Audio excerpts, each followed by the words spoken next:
Slovanski fokus je premišljena pobuda Tatjane Jamnik, ki smo se ji pridružili na Filozofski fakulteti, oddelek za slavistiko in Mestni knjižnici Ljubljana, Slovanska knjižnica.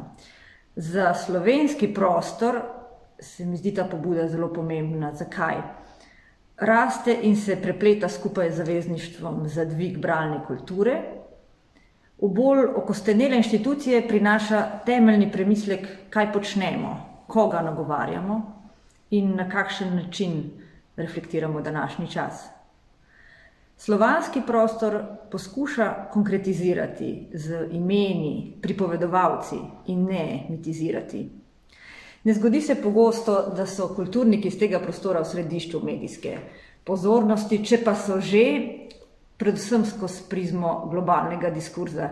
Kako drugače si lahko razlagamo naslov v medijih: umrl je eden največjih vzhodnoevropskih pisateljev, Pavel Velikovski, ali pa izšel je angleški prevod Jakobovih bukov Olge Tokarčuk, brez da bi kdo omenil, da imamo že zdavnaj slovenski prevod. To me prepričuje, da moramo ozaveščati svojo perspektivo, lahko se nam namreč zgodi, da tudi sami ponotranimo zunanjo, močnejšo perspektivo in njen diskurs. Letošnja izvedba slovanskega fokusa je druga po vrsti in se bo posvetila južnoslovanskim književnostim, in sicer bolgarski, bosanski, hrvaški, makedonski, slovenski, srbski, črnogorski. Med predavateljicami so prevajalke in raziskovalke, med njimi Namita Sobjoto, Đurđa Strsoglavec, Jana Vnuk, komparativistka Vanesa Matajc, slovenistka Alojzija Zupan Sosič, knjižničarka in profesorica Ksenija Medved.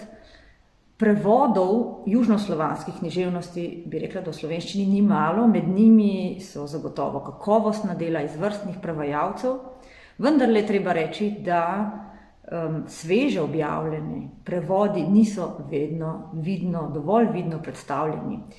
In to pravzaprav ni krivda samo prevajalcev. Deloma to izobraževanje, slovanski fokus, na ambicijo zapolniti to vrzel in predvsem opozoriti bralce, knjižničarje, učitelje, profesorje, študente, širšo javnost na posamezna dela, ne samo z reklamnimi slogani, ampak z vsebino, s kontekstom teh del. Lanski zahodnoslovanski fokus je bil usmerjen v zahodnoslovansko književnost in je bil presežek. In neizogibno se je zdelo, da se te edicije nadaljujejo.